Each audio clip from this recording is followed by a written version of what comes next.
नमस्कार, स्वागत है आपका एबीपी न्यूज में। आपके साथ मैं हूं नेहा पंत। वक्त हो गया है बड़ी बहस का। अफजल गुरु को फांसी देने के बाद ये चर्चा जोर पकड़ चुकी है कि क्या सरकार जल्द चुनाव की तैयारी कर रही है।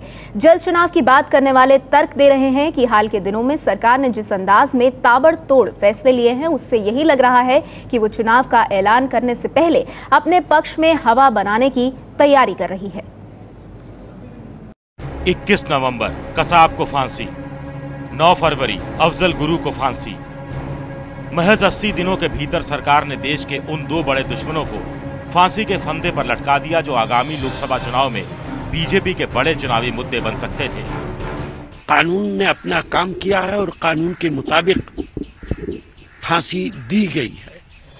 कांग्रेस कानून की आड़ लेकर फांसी के राजनीतिक पहलू पर कुछ भी कहने से बच रही है, लेकिन क्या वो देश को बताएगी कि क्यों उसने पिछले कुछ महीनों में वैसे सारे बड़े फैसले लिए हैं जो आगामी चुनाव में बड़ा मुद्दा बन सकते हैं।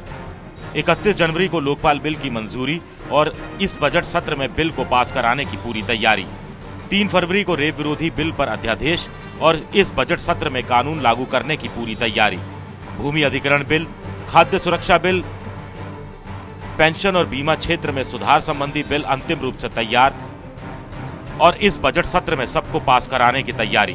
और खुद कांग्रेस के मुताबिक उसका गेम चेंजर आइडिया, आपका पैसा आपके हाथ, यानी डायरेक्ट सब्सिडी पर तेजी से अमल।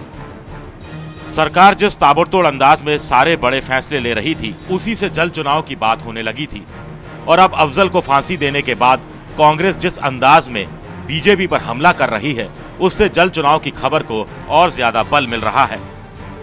करगिल, कालूचक, कंधार कांड और संसद पर हमला राष्ट्रीय सुरक्षा के नाम पर एनडीए सरकार की उपलब्धि रही है। जो आतंकवादियों की मेहमान नवाजी करके उनको कंधार तक छोड़ के आते रहे हैं, क्या उनका ये औचित्य बनता है कि किसी और सरकार के ऊपर कोई टोका टाकी करे?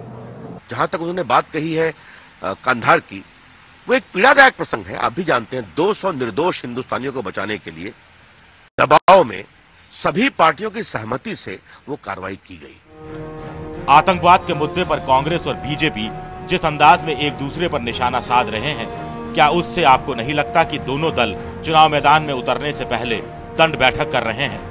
मैं मानता हूं कि लोकसभा के चुनाव 2013 में लगभग तय दिखाई पड़ रहे हैं। आपकी जानकारी के लिए बता दें कि बीजेपी के पूर्व अध्यक्ष वेंकैया नायडू ने पहले ही दावा कर दिया है कि देश मध्यावधि चुनाव की तरफ बढ़ रहा है। हमें खबर मिली है कि कांग्रेस जल्द चुनाव कराने की सोच रही है।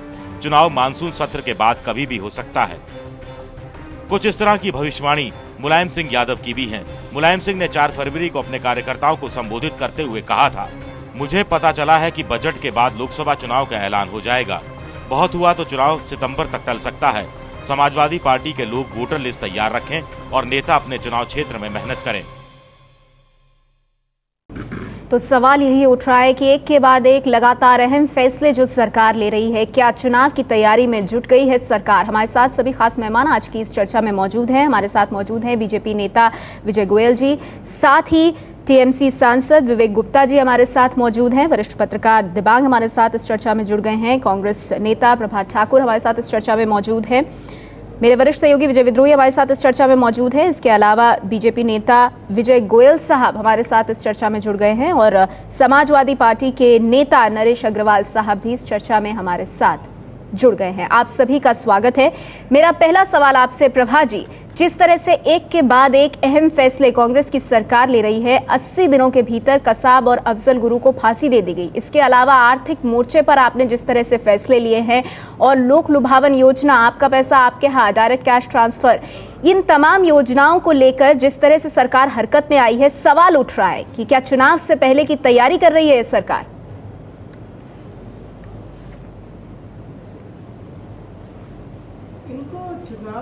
जोड़कर जो भी देखते हैं, ये मैं समझती हूँ उनकी समझ का दिवालियापन ही हो सकता है।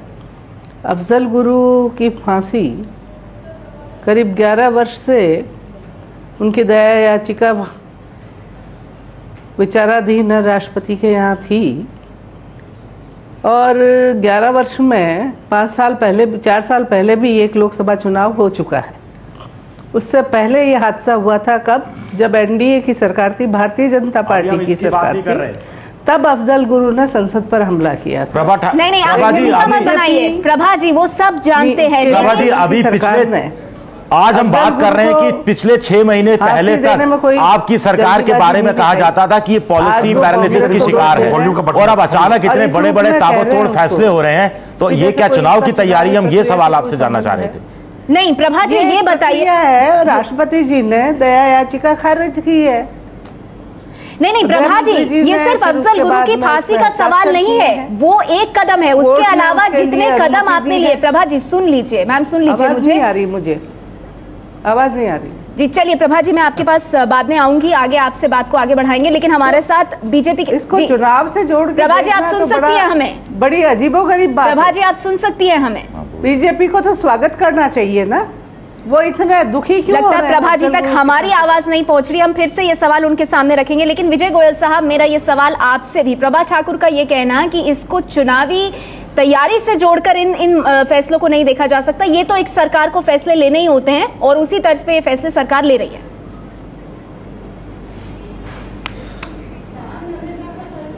देखिए प्रभा जी और कांग्रेस उसको जोड़ के देखना चाहती है नहीं चाहती, ये उनकी इच्छा के ऊपर है, किंतु एक बात बड़ी तय है कि यूपीए की सरकार जो 4 साल तक सोती रही और भ्रष्टाचार, महंगाई, बेरोजगारी से घिर गई और ऐसा लगा कि सरकार की साख बहुत नीचे गिर रही है, तो सरकार को ये लगा कि कुछ कदम जो मुद्दे पब्लिक के अंदर, जनता के अंदर उठ रहे थे और पैठ कर गए थे, उन मुद्दों पर वो अपने आप को करेक्शन कर सकें। इसलिए आपने देखा होगा 8-9-10 साल के बाद अफजल को फांसी दी गई, या कसाब को 4 साल के बाद फांसी दी गई, या लोकपाल बिल की है, तो मैं समझता हूं कि 2014 का चुनाव तो दस्तक दे ही रहा है, और जो इनकी सहयोगी पार्टियां हैं वो भी लगातार इनको डर दिखाए हुए हैं कि ये चुनाव जल्दी हो सकते हैं, और एक-एक करके मुद्दे भी आपके हाथ से निकलते हुए दिख रहे हैं विजय गोयल साहब। लेकिन आपकी बात पर दिबांग कुछ कहना चाहते हैं। जी दिबांग। विजय आप भूल रहे हैं शायद, आपको मैं याद दिला दूं, 2003 की बात याद दिलाता हूं, जब बजट पास हो चुका था, आडवाणी जी ने जब कहा था कि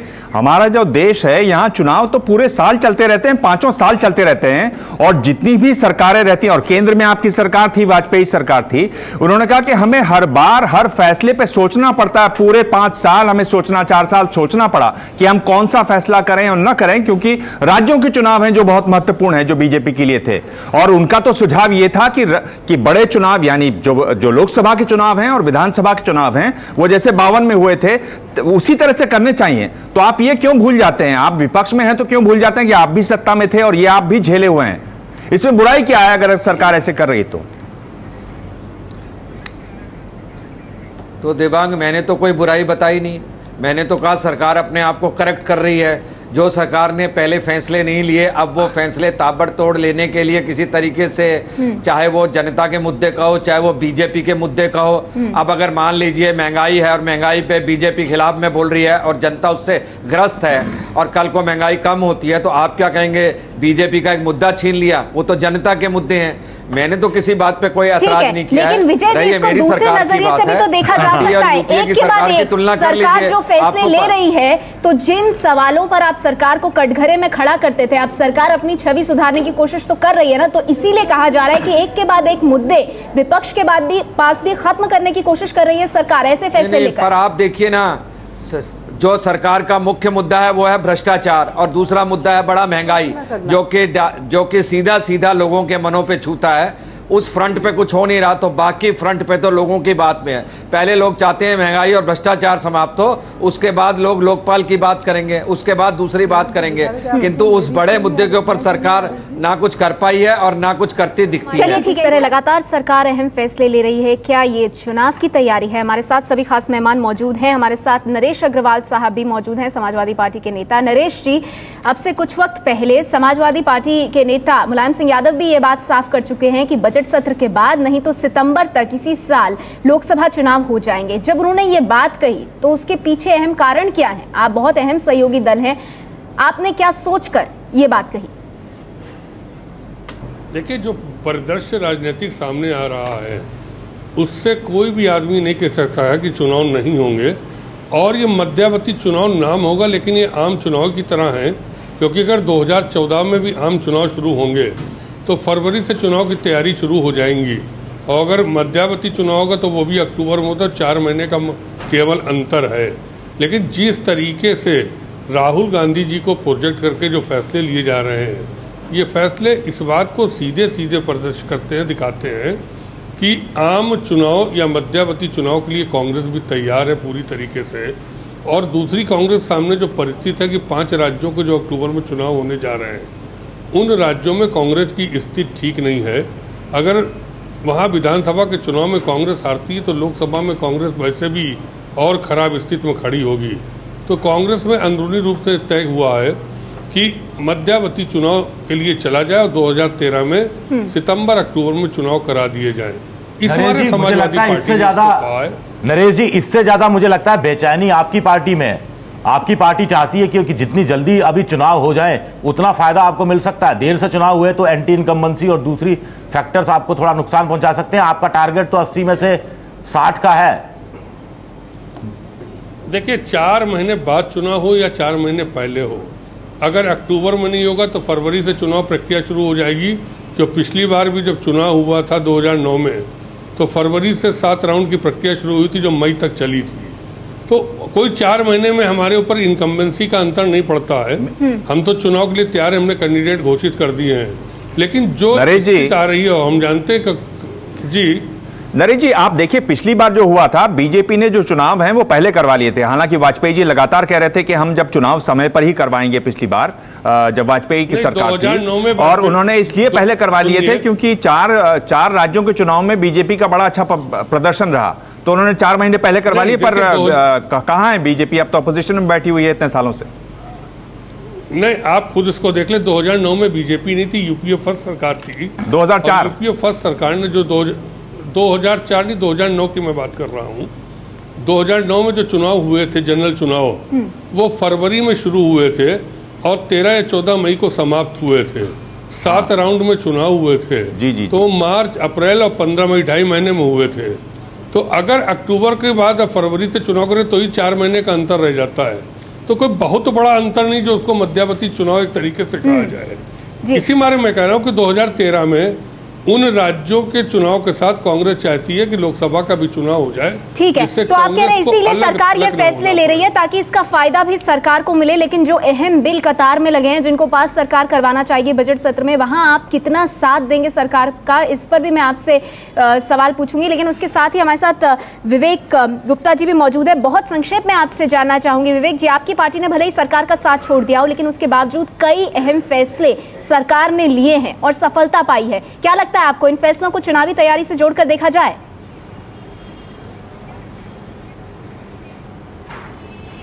बिल्कुल देखना चाहिए। और इनमें से कुछ फैसले जो हैं, जैसे कि वीरप्पा मोइली जी ने थोड़े दिन पहले अनाउंस किया कि डीजल के दाम 50 पैसे हर महीने बढ़े। ये सुझाव तो हमारा था छोड़ने के पहले। यही एक बहुत बड़ा मुद्दा था जब डीजल का दाम 5 रुपये एक साथ बढ़ाया गया था। हम लोगों ने तो यही कहा था कि आप 50 पैसे करके बढ़ाइए ताकि आम लोगों पर बोझ कम पड़े। ये सरकार बौखलाहट में कुछ कदम उठा रही है। और आपने जितनी भी विश्लेषण किया है यहाँ पर, फूड सिक्योरिटी बिल के बारे में आप लोग शायद भूल रहे हैं। ये सरकार सोच रही है कि इस बिल को इस बजट सेशन में पास करा के उसके बाद इनके पास ऐसा कोई भी, इनके तुनीर में ऐसा कोई भी बहाना नहीं है जिससे ये कोई चुनाव की तरफ जाने के लिए कुछ डिले करना चाहिए। प्रभा ठाकुर जी, आपसे जानना चाहूंगी, सरकार एक के बाद एक अहम फैसले ले रही है, लेकिन मानने में हिचक क्या है कि ये फैसले चुनाव की तैयारी के लिए जा रहे हैं? क्या इन फैसलों को लेने के बाद आप चुनाव में जाकर जनता से नहीं कहेंगे ये सब हमने आपके लिए किया है, हमें वोट दीजिए?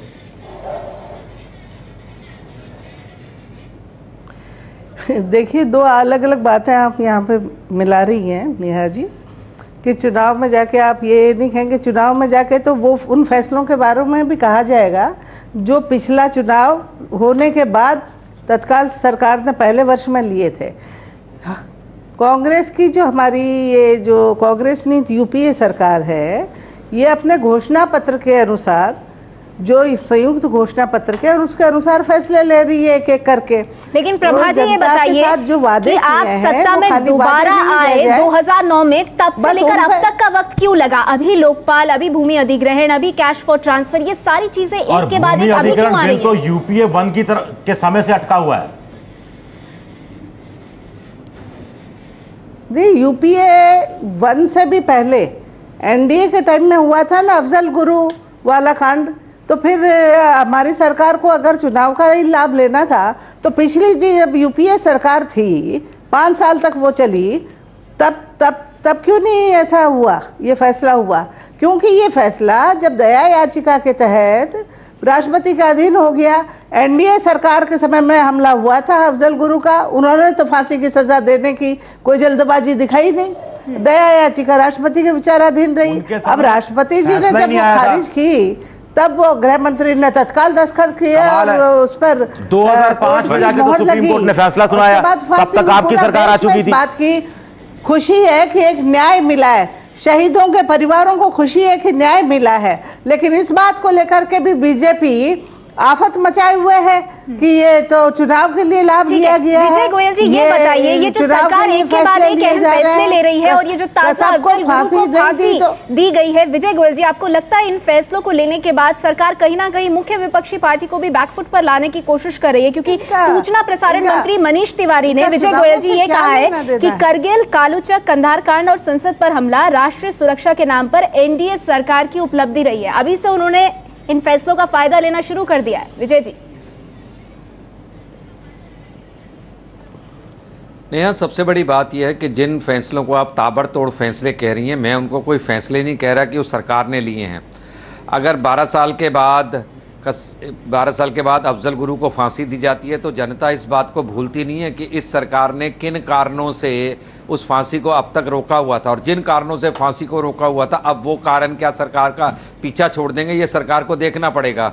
नंबर 1 बात है। दूसरी बात यह है कि चाहे वो फूड सिक्योरिटी बिल हो या और हो, उसके लिए सरकार को पैसा भी चाहिए और उसका इम्प्लीमेंटेशन भी चाहिए, उसका इम्प्लीमेंटेशन होगा नहीं।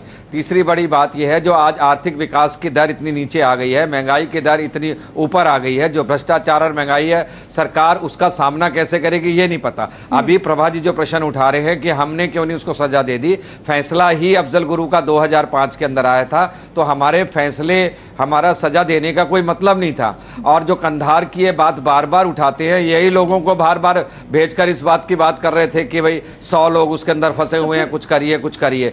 तो अभी तो यूपीए की सरकार ने जवाब देना है, इस समय हमें जवाब नहीं देना है। मेरा कहना है कि कोई भी सरकार हो, चुनाव नजदीक आने के बाद फैसले लेती है, पर इस सरकार के ने जो फैसले ले रही है उसको जनता माफ नहीं करेगी, क्योंकि जनता ये समझती है जो बात यहाँ पर विजय गोयल कह रहे हैं।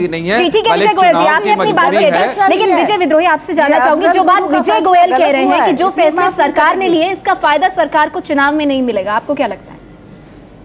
नहीं, बीजेपी की पार्टी के विजय गोयल है, वो तो यही चाहेंगे कि जो फैसले या तो सरकार फैसले ले नहीं पाए या फैसले ले तो इतनी देर से ले कि ताकि उनके इम्प्लीमेंटेशन में दिक्कत आए। लेकिन 2 बड़ी चीजें हैं। बहुत बार होता है कि अगर आप आधे अधूरे ढंग से योजनाओं को लागू करते हैं तो उसका फायदा आपको नहीं मिलता और योजना भी बेकार चली जाती है। जैसे आपका पैसा आपके हाथ में वाली जो स्कीम है, 6 लाख गांव हैं जिसमें से सिर्फ 30,000 में बैंक हैं, करीब 1.25 लाख में सिर्फ डाकघर हैं, और आप चाह रहे हैं कि हर ग्राम पंचायत को सीधा कैश सब्सिडी वहां के लोगों को मिल जाए, तो यह असंभव काम है। उसको चलाने की जो एक ताबड़तोड़ ढंग से कोशिश हो रही है, मुझे लगता है इसका कहीं उल्टा असर हो सकता है। और इसके अलावा जैसा मनरेगा का पिछली बार हुआ था कि उसमें भ्रष्टाचार और घोटालों की बात ज्यादा सामने आई थी, जिनको यह सरकार अभी तक दूर नहीं कर पाई है। इसी तरह भूमि अधिग्रहण का बिल है, वो पिछले कई सालों से अटका हुआ, यूपीए 1 की तरफ से अटका हुआ।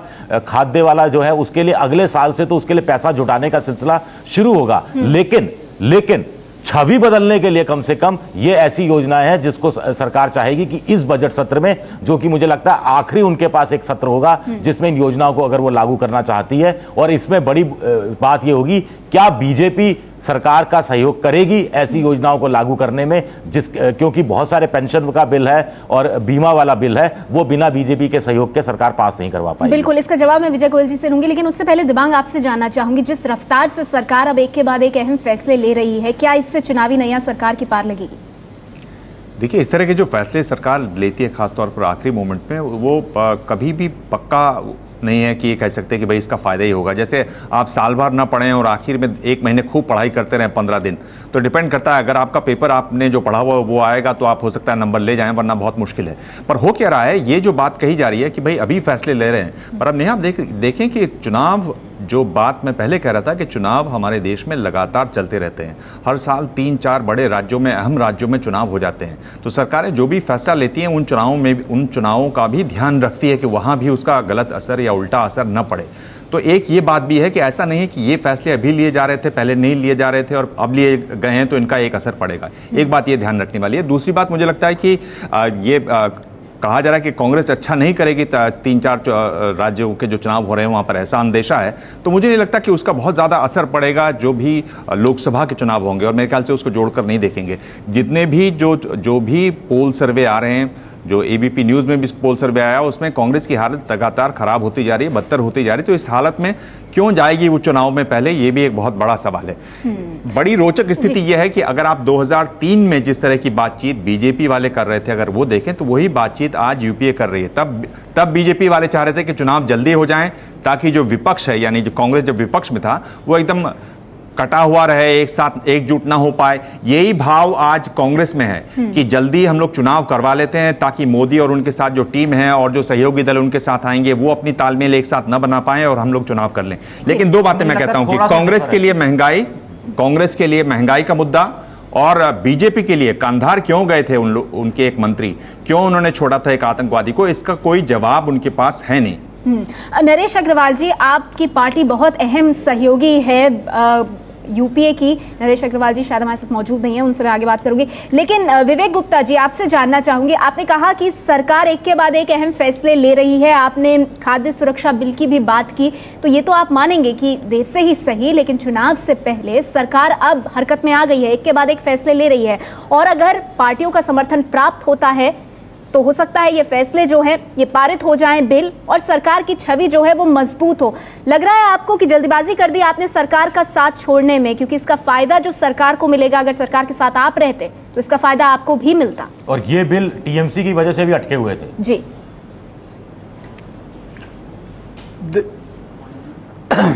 ऐसा है, टीएमसी जिन मूल्यों पर जिनका जन्म हुआ है और जिन मूल्यों पर टीएमसी हमेशा चलती रहेगी वो है आम आदमी। जो भी आम आदमी के खिलाफ फैसला लिया जाएगा, हमने सरकार में पुरजोर कोशिश की कि वो फैसले न लिए जाएं। जैसे कि डीजल का दाम था और एलपीजी था, जिसको अब सरकार धीरे धीरे हमारे ही बातों को पर अमल कर रही है। तो आज जब उन्होंने 2 महीने बाद अमल किया, 2 महीने अगर पहले अमल करते तो शायद हमें विड्रॉ करने की दरकार ही नहीं पड़ती। दूसरी बात, आप जहां सरकार में समर्थन की बात कर रहे हैं, यूपीए की जितनी भी घटक दल हैं, कांग्रेस को छोड़ के कोई एक भी घटक दल आज यूपीए के साथ एक स्वर में आया है कि भाई डीजल का दाम क्यों बढ़ रहा है, फर्टिलाइजर का दाम क्यों बढ़ रहा है, उसमें क्या खुश हैं वो लोग? क्या सरकार का साथ देना चाह रहे हैं? एक तरफ शरद पवार जी चुनाव के बारे में बात कर रहे हैं, डीएमके वाले चुनाव के बारे में बात कर रहे हैं, लेकिन विवेक जी समर्थन तो दे रहे हैं ना। समाजवादी पार्टी की नाराजगी है, बीएसपी की नाराजगी है, शरद पवार की नाराजगी है, लेकिन घटक दलों का समर्थन फिर भी जारी है ना, वो आपकी तरह छोड़कर नहीं गए हैं यूपीए को। देखिए, उन लोगों को भी किसी न किसी दिन जनता को जवाब देना है। हम लोगों ने अपना चुनाव कर लिया कि हमको जनता के साथ देना है। जिस दिन वो ये चुन लेंगे कि उनको जनता के साथ होना है, वो भी इस सिचुएशन से बाहर आ जाएंगे। क्योंकि आज आप कैसे जाके जनता को बोलेंगे कि ये जो आम आदमी को और जो गरीबों से गरीब आदमी को तकलीफ पहुंच रही है, ये अफजल गुरु को फांसी देने से क्या भारत की बाकी समस्याओं का समाधान हो जाएगा? विजय गोयल साहब, वक्त मेरे पास बहुत कम है, इसीलिए एक बार फिर से आपसे संक्षेप में जानना चाहूंगी, जो लगातार एक के बाद एक फैसले सरकार ले रही है, आपको लगता है इसका बड़ा फायदा मिल सकता है कांग्रेस को चुनावों में? नहीं, सरकार को चुनाव में उसका फायदा इसलिए नहीं मिलेगा कि सरकार कैश रुपया बांटकर लोगों के वोट खरीदना चाहती है। मनरेगा स्कीम को देख लो, उसके अंदर भ्रष्टाचार हुआ। अभी आपने किसान को जो कर्जा माफ किया था 60,000 करोड़ रुपया, उसके अंदर भ्रष्टाचार हुआ। और अभी आप जो कैश ट्रांसफर करने की बात कर रहे हैं, आपके आधार कार्ड तक तैयार नहीं है, आप पूरे देश के अंदर उसको बांट नहीं सकते, आप सिर्फ अनाउंसमेंट्स कर रहे हैं, घोषणाएं कर रहे हैं। और पब्लिक अब बेवकूफ नहीं है, पब्लिक घोषणाओं पे नहीं जाती। पब्लिक ये देखती है कि 10 साल तक आप बैठे रहे और अब आपने जाकर उसको फांसी दी है, तो उससे आपके अपराध माफ नहीं हो जाते हैं। तो मैं समझता हूं कि कांग्रेस जल्द जल्दबाजी के अंदर सिर्फ घोषणाएं कर रही है, उनका इंप्लीमेंटेशन कैसे होगा इसको नहीं देख रही। यही सवाल मैं प्रभा जी से इसका जवाब लेती हूँ। प्रभा जी ये बताइए कि ये फैसले जो आप ले रही हैं वो अपनी जगह ठीक है, लेकिन विजय गोयल साहब पूछ रहे हैं कि महंगाई का, भ्रष्टाचार का, खराब अर्थव्यवस्था का, इसका क्या जवाब आप जनता को देंगे?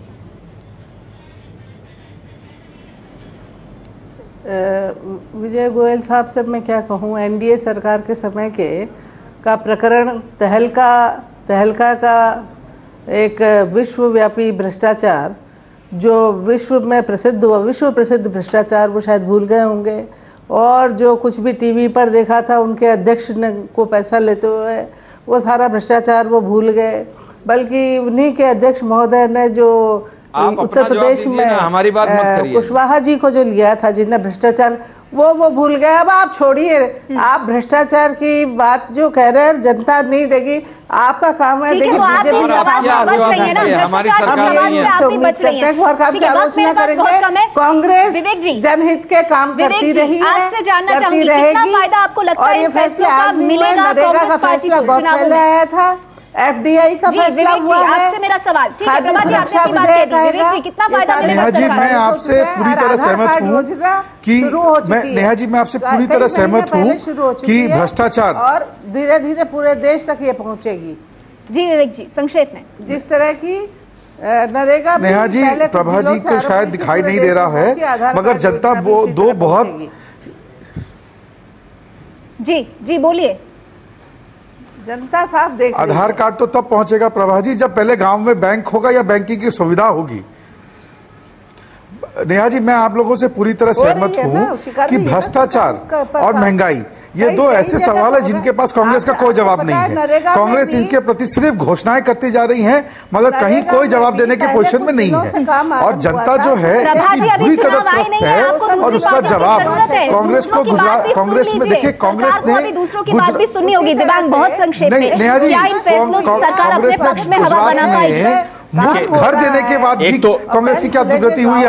एक बात नया इसमें देखने वाली ये है कि एक तो ये कि इसका क्या सीधा फायदा जिनको मिलता है वो वोट करेंगे नहीं मिलेंगे। मेरे ख्याल से वो इस बात पर निर्भर करेगा कि ये योजनाएं कब शुरू होती हैं, योजनाएं शुरू होने के बाद कितने दिन बाद चुनाव होते हैं, एक बात। लेकिन एक ये है कि जो आपका कार्यकर्ता है जो उदासीन बैठा हुआ था उसको खड़ा होने में इसको मदद मिलेगी, वो जब ये सारी बातें सुनेगा। जहां तक कांग्रेस का सवाल है, महंगाई का ऐसा एक प्रश्न रहेगा जिसका वो जवाब नहीं दे पाएगी। बीजेपी के लिए कंधार, और उससे कहीं ज्यादा मुझे लगता है बीजेपी को तय करना है कि किसको वो प्रधानमंत्री का उम्मीदवार घोषित करेगी, क्या वो मोदी को घोषित करेगी, उस हालत में वो कितने सहयोगियों को अपने साथ ले पाएगी। चलिए ये तमाम सवाल बने हुए हैं, प्रभा जी सबका जवाब दे रही हैं, लेकिन ये मानने को तैयार नहीं कि ये जो फैसले हैं ये कहीं ना कहीं चुनावी तैयारी से जुड़े हुए हैं। वक्त हमारे पास इतना ही है। आप सभी मेहमानों का बहुत बहुत धन्यवाद इस चर्चा के साथ जुड़ने के लिए।